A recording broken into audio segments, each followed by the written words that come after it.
Yes? Professor Norman, my name's Lucy. We need to meet. Slow down there. What's this all about? Did I upset you with one of my less than favorable reviews? I can recite them to you all by heart if you wish. Is this a prank call? Who are you with? No, I'm on my own. Hey, what happened to that crappy sci-fi movie I was watching about accelerated intelligence? Are you controlling my TV too? Yes. And I can start to control magnetic and electric waves. Not all of them, just the most basic. Television, telephone, radio. Impressive, but I bet you can't do this! Is movie night!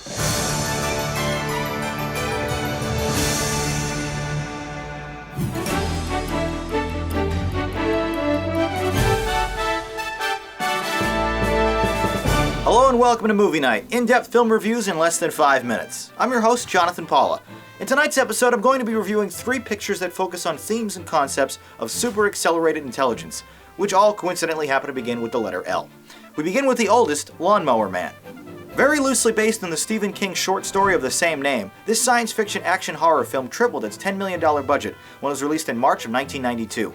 King was so unhappy with the adaptation, however, he successfully sued the producers for attaching his name, citing that the film bore no meaningful resemblance to his original short. For better or worse, Brent Leonard directs this ambitious project, which opens with a wordy title card explaining how the future of the year 2000 will be populated with widespread use of a technology known as virtual reality, a concept which was apparently novel and exciting some 20 years ago. Future James Bond player Pierce Brosnan stars as an eager scientist who converts his neighborhood's mentally challenged landscaper into a violent genius through the application of computer science paired with some fancy drugs. As the lawn boy who's constantly taken advantage of, even sexually, Jeff Fahey does a decent job exhibiting the slow transformation from dimwit to mastermind, and you can tell he's gotten smarter thanks to a stylish new haircut and tucked-in shirt.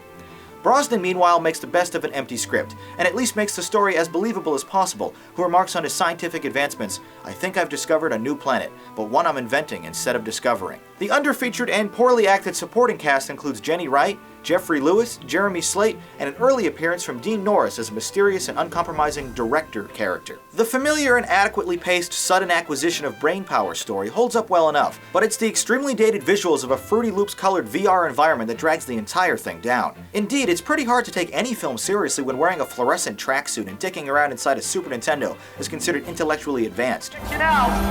Peter! You better not get too excited because I'll hit you! Right there! Come on!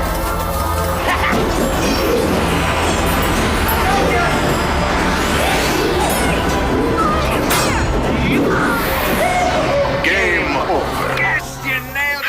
Oh, you nailed it! Whoa, that was sketch. Hey! Finally, some real competition. Yeah, he got you that time, didn't he, Peter? Yeah. Congratulations. You just graduated to the next level, Job. The tragic outcome of Faye is apparent from the outset, which makes the 103-minute experience feel more like a chore than actual entertainment. By the halfway mark, I was just ready for it to be over. Dan Wyman's melodramatic soap opera style doesn't do the R-rated picture any favors either. A climactic and virtual battle that involves a VFX shot of a lawnmower mouth inside a brain is particularly ridiculous, and the final straw in what could have been a very interesting and exciting movie. Instead, we're left with bad performances from good actors, wasted potential, and a pissed-off novelist. The Lawnmower Man might be terrible, but it's passable entertainment, worth watching for the morbidly curious. I thought it was lame. Next up tonight, Limitless. Based on Alan Glynn's novel The Dark Fields, this $27 million thriller from director Neil Burger was released in March of 2011 and eventually made over $160 million at the box office. The 105-minute movie's opening credits sequence features a really inventive sustained dolly zoom type shot that is positively mesmerizing. Bradley Cooper stars as a struggling New York City writer who comes into possession of a powerful clear pill that allows him full access to his brain, resulting in hyper-awareness, quick thinking, and substantially improved cognitive abilities. In short, it's brain Viagra, transforming him into a superhuman genius, able to conquer every obstacle, from evading violent bad guys to making millions overnight in the stock market. Cooper is a joy to watch in this picture, morphing from a disheveled loser to a sharp and confident go-getter. Alongside our handsome protagonist is Hollywood heavyweight Robert De Niro, as a shrewd and observant business tycoon who dismisses his new protege's clairvoyance as delusions of grandeur, to which Cooper replies, "I don't have delusions of grandeur, I have an actual recipe for grandeur." His cocky attitude is both refreshing and annoying, as you're rooting for his success despite his frequent missteps. While the potential for the PG-13 rated concept is limitless, it quickly becomes bogged down by a manufactured conflict merely introduced to provide drama. Cooper's meteoric rise is constantly at risk from a savvy Russian bookie, who only decides to pursue his mark thanks to an outstanding debt. But if Brad is super smart, why did he flake on paying him back in the first place?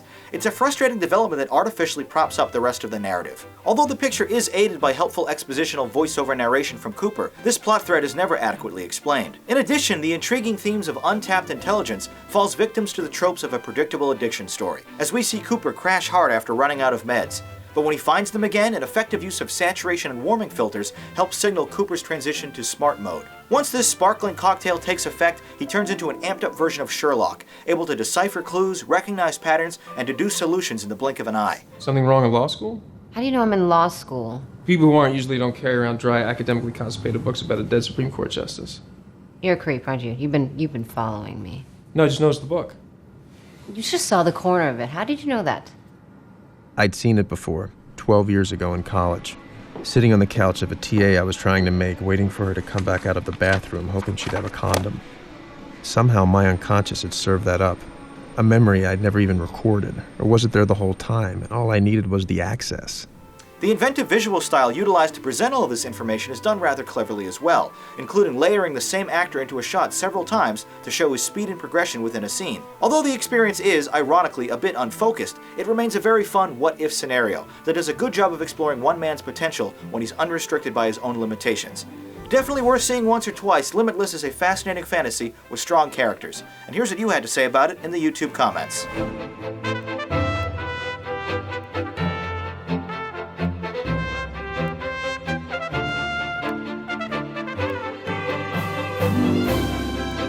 Although most enjoyed the concept and exciting story, it definitely felt like this movie left some potential behind. You rated it a 7, and I'll score it an 8. Third up tonight, Lucy. Despite polarizing reception, this action thriller was a huge hit when it was released in late July of 2014. The $40 million production eventually earned more than 10 times that amount at the box office. The briskly paced 89-minute story stars Scarlett Johansson, who is accidentally infected with large quantities of a mind-strengthening potion after an international drug deal goes south. The drop-dead gorgeous Johansson is wonderful in the titular role, evolving from a mousy and hesitant call girl to a ferociously powerful force of intelligence and violence. Her take-no-prisoners approach against the cartel responsible for her dilemma is exciting and satisfying to watch. When cornered in a brightly lit hallway, it's awesome to watch her utilize her new abilities to disable the enemies and escape unharmed.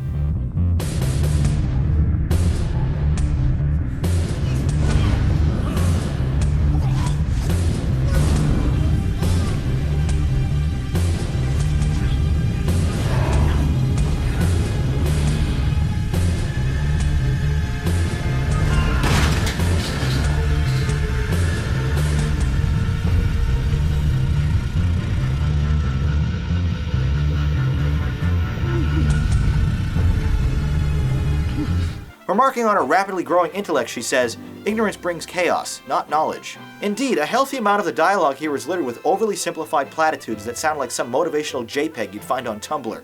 With the exception of Morgan Freeman, the majority of the supporting cast will likely be unfamiliar to American audiences, but they service the bizarre sci-fi narrative well enough. Freeman himself, however, lacks confidence in the dialogue he's delivering. Perhaps that's with good reason though, as the entire premise is infamously based on a scientific falsehood. That garbage about only using 10% of your brain is not only woefully inaccurate, the supposition that 100% of your capabilities would somehow trigger omnipresence and psychokinetic powers is downright laughable. As with most Luc Besson productions, the story and characters take a backseat to the overly stylized action and cinematography. And to that end, the hand-to-hand fights are often confusing thanks to rapid-fire editing. During the slower sequences, however, Besson uses IMAX cameras to frame the proceedings, with artistically inspired angles and lighting, giving the picture a much loftier feel. In fact, this is the first R-rated film to be partially shot on that large frame format. What begins as an intriguing and unique action thriller becomes a bit too preachy and increasingly unbelievable as the script rolls along. The underlying theme here is a bit hypocritical, which seems to suggest aggressively living life to the fullest, yet it was some super brain drug that allowed the protagonist to even get off her butt in the first place. Fans of ass-kicking female leads and Besson's unique style will no doubt enjoy this picture,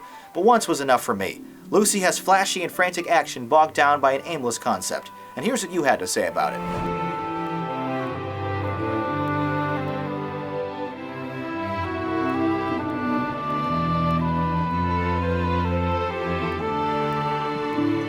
While plenty praised the premise, everyone agreed the execution was disappointing. You rated it a meh, and I thought it was just alright. Finally, let's take a look at what you're saying about films currently playing in theaters with some tweet critiques.